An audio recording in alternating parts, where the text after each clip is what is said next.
Olá, pessoal! Vamos iniciar a aula sobre crenças, dinheiro, comportamento. E, e para isso, eu espero que você tenha realmente já preenchido a lista sobre crenças, sobre dinheiro, porque ela vai ser muito importante nessa aula. E aí, depois que você preencheu o form sobre quais são as crenças sobre dinheiro que você acredita, eu quero saber como é que você convive com dinheiro. Se o dinheiro é mais seu amigo ou seu inimigo? Se ele aparece mais ou se ele some mais? Por que eu pergunto isso, pessoal? Porque as crenças, elas são como nossos, para quem usa óculos ou veste óculos, elas são como os nossos óculos. Nós dependemos muito do óculos para poder enxergar. E aí, as crenças, elas atuam exatamente mudando o que nós enxergamos da situação. Nossa interpretação da situação, ela é baseada em cima da nossa bagagem e principalmente das nossas crenças. E aí, o que é que eu quero que vocês analisem sobre aquelas crenças? Primeiro, qual foi a crença que mais lhe incomodou? Então, sobre aquelas 90 frases, foram 90 frases, pessoal, foi complicado fazer, mas eu fiz isso para vocês. Dentro daquelas 90 frases, quais lhe incomodou mais? O qual lhe incomodou mais?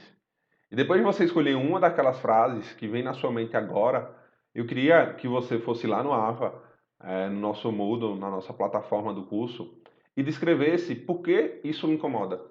Então, tem N frases lá. E depois, por que isso lhe incomoda? Por que você acha que essa frase pode lhe limitar? Então, isso é muito importante, pessoal, porque isso leva vocês a pensar se o óculos que vocês estão utilizando, a forma que vocês estão interpretando dinheiro e outras N coisas, mas vamos nos reter agora essa aula sobre o dinheiro, ela está correta. E aí você pode escolher, primeiro analisar se o óculos que você usa para enxergar as coisas é o óculos que você quer usar, quer vestir.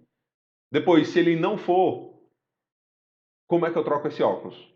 Então, basicamente, essa aula é sobre como crenças podem nos limitar e, principalmente, levar a gente para um mundo de escassez, em que tudo tem que ser disputado, tudo, ou eu ganho ou eu perco,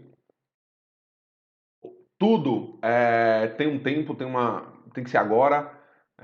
E aí, levando novamente isso a refletir, repensar junto com aquelas três felicidades da inteligência positiva, da psicologia positiva, que era a do comprar, aquela momentânea, instantânea, agora, eu preciso agora, e geralmente quando ela acontece ela já não é tão feliz, então é sempre através do desejo. Isso vai ser muito importante nessa aula, principalmente na aula de persuasão e negociação. A dois, que é aquela que você sabe onde quer chegar, e esse caminho ele já é prazeroso, ele é o flow. E o três, que é aquela quando você ajuda outras pessoas, que, de acordo com a psicologia positiva, é uma das principais felicidades mais duradouras. E para que essas crenças e essas formas de ver o mundo, elas são importantes? Elas são importantes porque ela pode lhe ajudar em cima da sua bagagem, em cima da sua, do seu propósito, você chegar mais próximo daquilo. E aí, novamente, Zé Pequeno é o caramba, nós somos Zé Pequeno. E nós fazemos acontecer, pessoal.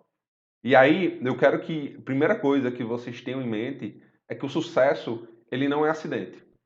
O sucesso, independente do que é sucesso para mim, o que é sucesso para você, ele não é acidente, ele é uma jornada. Que todo dia envolve esforço, todo dia envolve repetição, todo dia envolve desenvolvimento. É o que a gente chama, basicamente, do lifelong learning. Todo dia eu tenho que aprender para chegar onde eu quero. Então, por isso as aulas de autoconhecimento, as aulas de propósito, elas são tão importantes. Onde é que você quer chegar? E aí uma outra pergunta é: que história de sucesso você está tentando repetir? Pessoal, já passaram bilhões de pessoas pelo mundo. Possivelmente outra pessoa já quis fazer o que você quis. Isso não tem problema, isso é ótimo, na verdade. Então, minha reflexão para você é: o que você pode extrair dessas pessoas? Quem são as pessoas que, como você, sonharam um dia em fazer o que você quer fazer? E onde estão os erros, onde foram os desafios, onde foram as superações dessas pessoas? E que lições eu posso transpor da vida dessa pessoa para a minha vida? Logicamente, nós estamos em novas realidades, novos esforços, novos ambientes. Não tem como se repetir uma história tal como foi escrita, mas tem como se adaptar. E a pergunta é, de quem você está querendo repetir a história? Então, quem são seus ídolos? Se lembram? Como é que isso pode acontecer? E é interessante, pessoal, que isso acontece muito mesmo que inconscientemente. O meu exemplo, muitas vezes eu não pensei em ser um servidor público. Só que meus pais, tanto meu pai quanto minha mãe, quanto quase toda a minha família, ela é constituída de servidores públicos. E para mim, muitos deles são heróis. E eu queria repetir a história deles, às vezes até inconscientemente. E eu terminei sendo um profissional público, apesar de ter uma empresa de razoável sucesso, ter uma carreira antes de vir para a empresa pública, eu estava numa empresa privada, uma carreira estabilizada, vamos dizer, e com grande potencial de crescimento. Mas eu repetia as histórias de quem eu considero que tiveram sucesso. E aí é interessante pensar de quem nós queremos repetir as histórias. E aí chega a lei da causa e efeito. Como eu disse a vocês, tudo depende da nossa interpretação. Todo fato ele depende de como nós vimos aquele fato através da nossa ótica. E aqui tem algumas crenças que são bem limitantes, que é eu tenho medo. É tarde demais. Isso não é para mim. Isso é tarde. Não há nada que possa ser feito. Já passei da idade para isso. Não dá mais para mim não. Eu sou assim e vai tomar no coração da mamãe. Só que não, né, pessoal? Não tenho tempo suficiente. Essa eu escuto muito, principalmente no IF. Não, eu não tenho tempo. Eu não tenho tempo. Eu não tenho tempo. É preciso sorte. E sorte é uma coisa que eu não tenho. E eu não tenho a qualificação necessária. E eu queria que você pausasse esse vídeo e lesse essas frases. E novamente refletisse sobre qual delas te incomoda mais. E por que isso é importante, pessoal? Porque, no fundo, os pensamentos são as causas. As condições e circunstâncias são efeitos. Então, tudo ela baseia da nossa ótica de enxergar as coisas que nos vão permitir ou não desenvolver algo. Tem muita gente que chama isso de bullshit de coach. E muitos coaches que tem hoje, coach é uma profissão que eu admiro muito, mas hoje todo mundo é coach, né? Diz que tem mais coach do que ser humano na Terra. E a diferença dos bons e dos coaches ruins é que os dois usam essa lei. Contudo, o coach bom sabe que isso é um processo. Ele não acontece da noite para o dia. Eu quero ser rico. Amanhã eu vou amanhecer rico só porque eu acho que eu posso ser rico. Não. Amanhã você vai amanhecer pensando que pode ser rico. E na hora que você acha que pode ser rico ou que pode ter o que você quer, sua ótica, seu óculos vai permitir que você enxergue oportunidades que antes você não enxergava. Essa é a principal diferença. Então, quais são as coisas que limitam? E principalmente quais são as coisas que limitam com dinheiro? Dinheiro é uma coisa importante, pessoal. Espero que vocês tenham pausado o vídeo e aí chega uma indagação. Qual seria o PIB do Brasil? E aí, 500, 800 bilhões? Quanto é que você acha? Escreve no papelzinho agora quanto você acha que é o PIB do Brasil. Não vai na internet, só quanto você acha. 500, 800? Não, professor, acho que é mais, acho que é menos. Por que isso é importante, pessoal? Para a gente ter uma ideia de como nós pensamos que o dinheiro é escasso e que os recursos são escassos. Tem um livro muito bom chamado Abundância, de um cara que desenvolveu uma escola chamada Singularity nos Estados Unidos. Ela é apoiada pelo Google, pela NASA, por várias entidades. E hoje é um dos renomes quando se fala de inovação e de desenvolvimento de tecnologia, principalmente, que está ligado a dinheiro e a riqueza. E nessa escola ele tem um livro chamado Abundância e ele mostra como o mundo desenvolveu e como hoje os recursos são muito mais abundantes do que antigamente. Exemplo de informação. Hoje, uma edição do New York Times tem mais informações do que o ser humano, que um homem no século XVIII tinha ao longo de toda a sua vida. Isso é bom e isso é ruim. Tudo tem um lado bom e um ruim. Isso é trabalho de consultor, pessoal. Quando você é consultor, tudo depende. Se ele é bom ou se é ruim. Depende de onde é aplicado. Hoje nós temos uma grande informação e talvez essa informação esteja também até nos paralisando. Mas voltando, quanto ao PIB do Brasil? E aí eu levo a vocês que o PIB do Brasil não é 50 nem 800 bilhões. Na verdade, o PIB do ano passado, ele chegou na casa de 7,3 trilhões. Então é 10 vezes mais do que aquilo.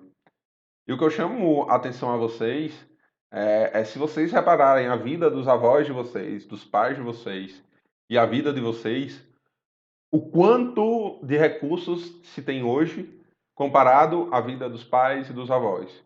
Isso se deve, principalmente quando a gente analisa a evolução da renda per capita, tanto no Brasil quanto no mundo. A gente deu uma caída nos últimos anos, mas em comparação a essas outras gerações, hoje nós temos muito mais recursos do que tiveram nossos pais e nossos avós. E por que a gente ainda acha que tudo é escasso, que tudo vai acabar, que o dinheiro é nosso inimigo, que tem mais meios do que dinheiro? Como começar a quebrar essa crença de tal forma que nós possamos colocar novos óculos, enxergar oportunidades que mostrem que isso não é assim. E aí, uma lei muito importante é a lei da crença, que seus sentimentos se tornam realidade. E novamente, pessoal, não é que eu quero ser rico hoje, que amanhã eu vou amanhecer bilionário. Não. É que eles se tornam realidade. Porque ele possibilita você enxergar coisas que você não enxergava. Então, tudo que você acredita são sentimentos.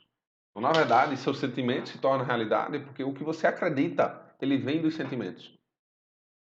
E você pode dizer, professor, isso aí é o maior migué que eu escutei na face da Terra. Eu queria parar o vídeo agora, parar o curso agora. E eu espero que você continue, porque vocês vão ver como isso do sentimento leva o que eu acredito, ele é importante lá quando eu falo de persuasão e negociação.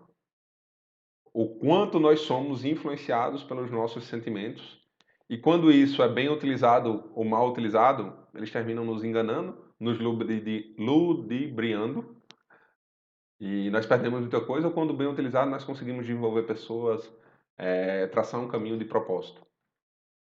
Então, eu queria que vocês lembrassem muito disso. O que você acredita vem dos seus sentimentos. E os seus sentimentos se tornam realidade por quê? Porque você começa a trocar o óculos. Você começa a trocar as crenças. E aí, para vocês terem ideia de como isso é verdade, existem estudos científicos que falam do efeito placebo. Então, na medicina, injeções com soros fisiológicos e comprimidos de açúcar são os efeitos placebos mais utilizados. E o efeito placebo é quando essa substância ou procedimento produz um efeito fisiológico positivo, mesmo, mesmo que não tenha capacidade para isso. E aí a gente tem a influência do efeito placebo no ser humano, né? Então, principalmente com dores, geralmente ele vem em vários formatos de comprimido, de injeção, de... Quem nunca chegou no hospital e o pessoal deu um soro, só um soro, que é água, sal e açúcar. E você saiu bom. Então, o quanto esses efeitos placebos, eles trazem para a nossa vida. E aí algumas coisas de efeito placebo. 85% das pessoas sentiram alívio da dor quando usa pílulas que eles sabem que são mais caras. Então, vem muito daquilo lá da nossa frase, o que é caro é bom. Então, imagine que tem o mesmo efeito, as duas são de açúcar, quando ele sabe que essa custa mais cara, ele se sente melhor. Por quê? Porque o que é caro é bom. Meu cérebro entende que aquilo vai me fazer bem e já me faz bem. E 61% usando pílulas com desconto. Então, você vê uma diferença, principalmente da marca e do que isso faz no nosso cérebro. Isso vai ser interessante quando a gente falar de armas de persuasão. E aí, onde é que o efeito placebo ele acontece no dia a dia? Então, a gente tem um condicionamento que vem de sugestões verbais e pistas sociais, que vão nos gerar expectativas e que vai cair no efeito placebo. Exemplo, quando eu fui comprar meu carro, eu queria porque queria um certo carro, que ainda não tinha nem sido lançado. Era o novo Onix. E eu queria o novo Onix. E eu via tudo, toda a reportagem. Eu entrava na internet e tinha uma reportagem do novo Onix. O que eu fazia tinha uma reportagem do novo Onix, ou uma matéria, ou algum anúncio. Na verdade, não era que tinha, era porque eu procurava. E o efeito placebo é isso. Quando você quer alguma coisa, o quanto você vê aquilo diversas vezes. Exemplo, as meninas, um sapato que você quer, tipo, caramba, eu passei na vitrine e tinha um sapato, na outra já tinha uma cor igual que combinava, que tinha um vestido que dava certo, e aí você passa na frente de novo na loja, por coincidência, caramba, esse sapato está me chamando. Ou esse vestido está me chamando. E até mesmo com pessoas. Quem aqui já teve um namoradozinho ou uma namoradazinha que você achava que sempre você via ela?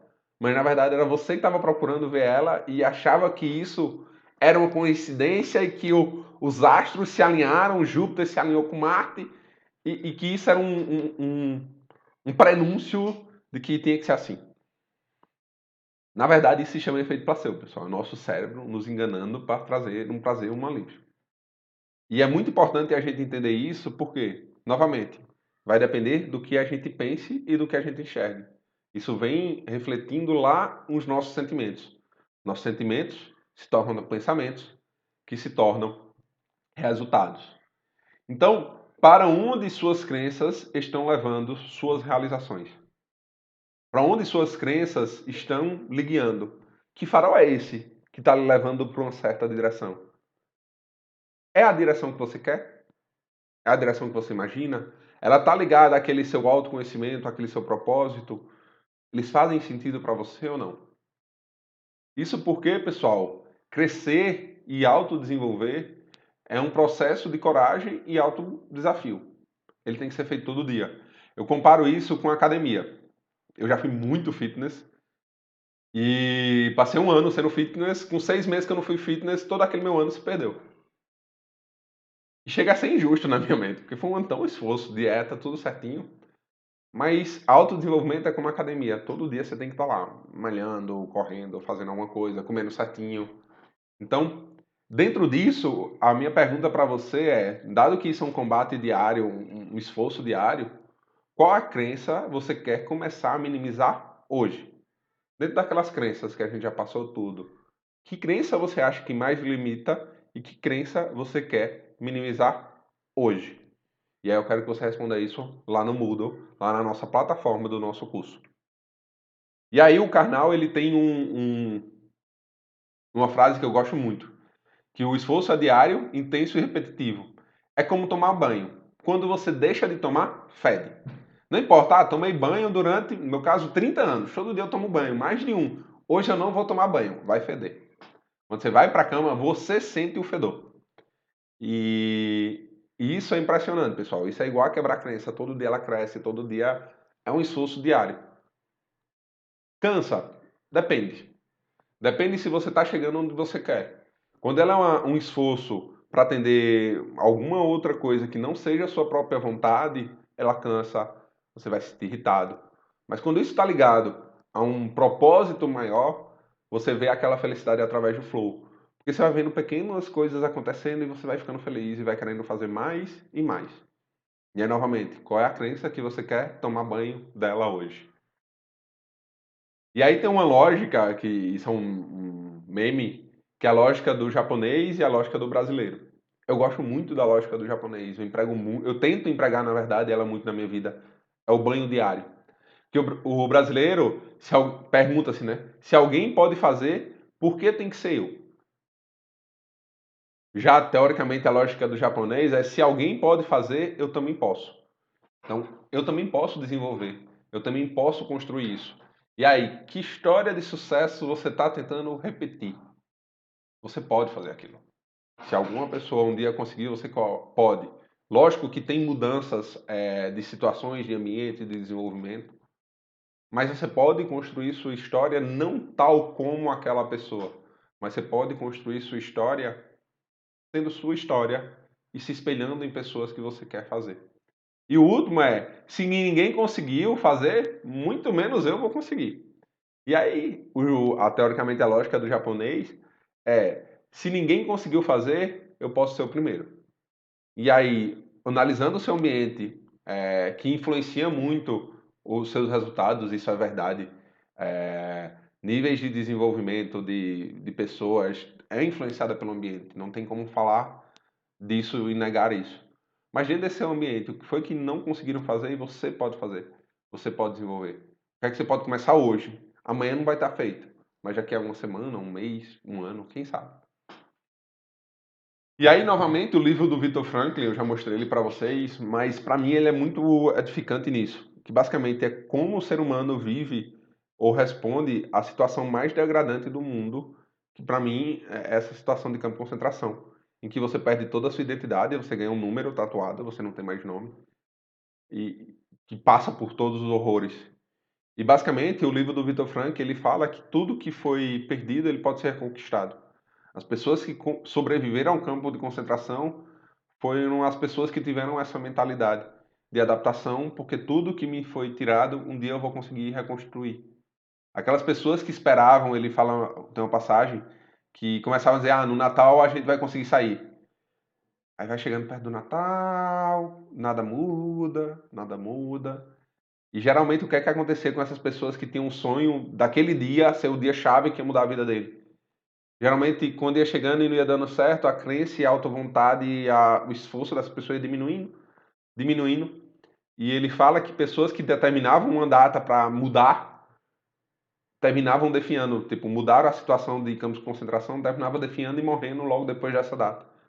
E aquelas que sabiam que aquilo poderia demorar, mas que a autorrealização deles, de reconquistar tudo aquilo que perderam, poderia ser retornado, foram que sobreviveram. Em que o futuro é desconhecido, logo algo pode acontecer e mudanças profundas podem ocorrer. Então, ninguém sabe o dia de amanhã, mas a gente precisa estar preparado para isso. Nada mais atual do que isso, pessoal. No mundo que nós vivemos dessa pandemia atualmente, ninguém estava esperando isso. Nós vimos chegando, janeiro, carnaval nosso, China parado e a gente aqui normal. Não, não chega aqui não. E chegou. Chegou, mudou nossa vida, mudou nosso jeito de comportar, mudou o que vocês já viram lá na primeira aula. Ainda nesse livro, ele diz que o que já experimentou te pertence. É seu. É sua história. Ninguém pode mudar isso. Então, quando é importante ter experiências novas e se contar, porque essas experiências elas vão ser agora suas e ninguém pode tirar isso. Outra coisa é que tem algo importante, tem um sonho grande, tem um desejo grande de se fazer algo, isso vem do seu propósito. Quem sobreviveu era quem tinha esse sonho, que tornaram-se realidade. E o último é que, isso é a frase do meu doutorado, a gente geralmente coloca uma frase no começo do texto, é que quem tem um porquê enfrenta qualquer como. Então, quem tem um porquê realizar, em qualquer ambiente, ele vai conseguir colocar aquele porquê da vida em ação e vai conseguir superar aquilo. Pessoal, é difícil, é complicado, nenhum momento isso é fácil, mas é possível. É possível desde que você primeiro acredite e comece a perceber o que é que limita. Então, tem um efeito chamado Rochinol, que é nós não escondemos os nossos pensamentos, porque eles viram ações. Nós transformamos os nossos pensamentos em ações. Não sei se, principalmente com criança, isso é muito visível.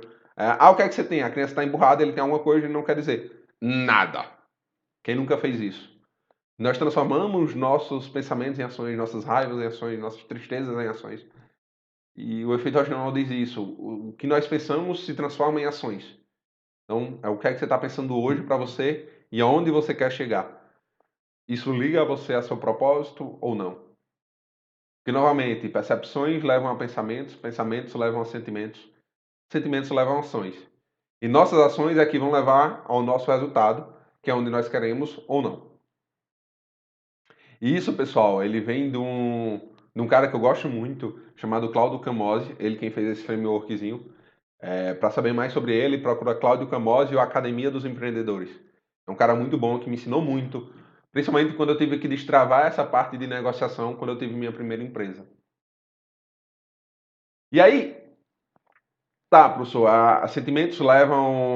pensamentos levam a sentimentos que me levam a ações. Eu já notei que tem crenças que me bloqueiam, que isso é um trabalho diário, que não é uma coisa que vai mudar de uma hora para outra. E como é que eu consigo fazer isso? E aí, eu quero que você relembre lá aquele slide que a gente perguntou no processo de autodesenvolvimento ou de propósito, o que era que lhe segurava e o que era que lhe movia.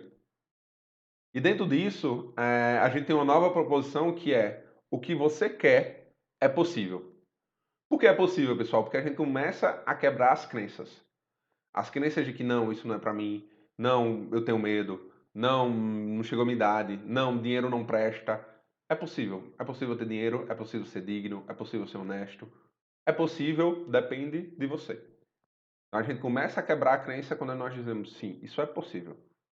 O quanto isso vai demorar, a gente não está entrando em consideração nisso. Mas é possível. Depois, é possível para mim. Por que isso é possível para mim é importante? Porque ele liga a responsabilidade no seu cérebro. Então eu tenho que fazer alguma coisa. É uma autoimagem, eu posso fazer isso. Eu posso me imaginar fazendo isso. E a gente vai ver o quanto isso é importante de novo. Lá quando a gente fala de arma da persuasão, pessoal, tem uma coisa muito legal que chama coerência. O quanto nós queremos ser coerentes com nossa própria imagem. O quanto isso é utilizado para nos enganar, muitas vezes, ou para a gente cair em negociações não bem-sucedidas. E desde que nós compreendemos isso, a gente consegue nos autodesenvolver e conseguir também nos defendermos contra alguns tipos de negociações feitas por pessoas que não têm tanto pudor, tanta ética. E depois é possível para mim agora. Isso leva a você a fazer um plano, um modelo e executar. Então, essas são três coisas que eu quero que você imagine lá do seu propósito ou do seu sonho grande, do que você quer, e você pensar, é possível para mim e é possível agora. O é possível agora, eu vou querer que vocês escrevam lá na nossa plataforma qual vai ser o primeiro passo para você desenvolver o que você quer.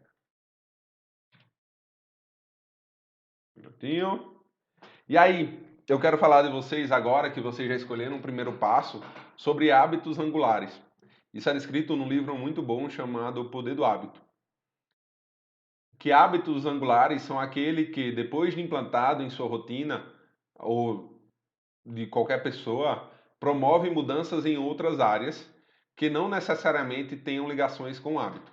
Então, exemplo, o livro dá um exemplo muito claro de uma pessoa que quis fazer uma caminhada na África e não conseguiu, e ela voltou determinada em mudar isso. E quando ela determinou isso, ela determinou que iria caminhar para poder ter resistência, porque ela tinha um sonho de fazer essa viagem na África. E aí ela mudou a saúde dela, ela mudou a alimentação dela. Depois que ela mudou a alimentação dela, pelo hábito de todo dia correr, ela mudou a produção dela, ela se priorizou mais e ela organizou a vida dela só porque ela mudou um hábito que era correr diariamente. E por isso nós estamos falando de dinheiro. Porque quando você muda a sua organização com dinheiro, o quanto você consegue se organizar, o quanto de crença sobre dinheiro você quebra, esse hábito de trabalhar bem com dinheiro, de compreender o dinheiro, de compreender a negociação, ele é um hábito angular. Ele é um hábito que pode ajudar outras áreas da sua vida. Só que agora, além do dinheiro, eu queria que você relembrasse aquela atividade que era o que nos move e o que é que nos move de forma intrínseca. O que é você? O que é seu? Qual é seu instinto? Isso foi na aula, eu acho que de propósito. E dentro dessas coisas que são você, escolhe uma e começa a aplicar ela hoje. Porque se é uma coisa sua e você aplica e desenvolve ela, possivelmente isso vai se transformar num hábito angular. E isso vai melhorar a sua vida não só naquilo que você se propôs a melhorar, mas vai melhorar de forma genérica. Ela vai melhorar de forma generalista. Então, qual hábito angular você quer melhorar da sua vida? E aí, pessoal, já chegando ao fim, que tipo de pergunta você está fazendo a você mesmo? São perguntas detratoras ou retratoras? E qual a diferença disso?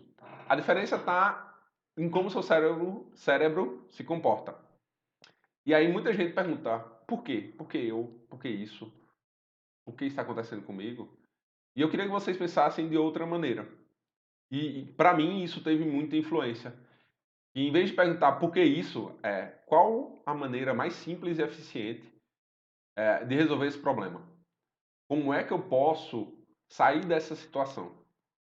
Em vez de estar no canto da parede, se escorar e aceitar a situação ou reclamar, é conseguir achar uma saída. Um ex-chefe meu dizia que eu era muito bom e que eu deveria ser político. Porque sempre quando me encostam na parede, eu acho uma saída. E ele gostava de fazer isso com todo mundo. E várias vezes ele me pegou, mas várias vezes ele não me pegou. E ele perguntava, como é que você consegue fazer isso? Porque tem sempre ter uma saída. Tem uma saída de como você organizar isso.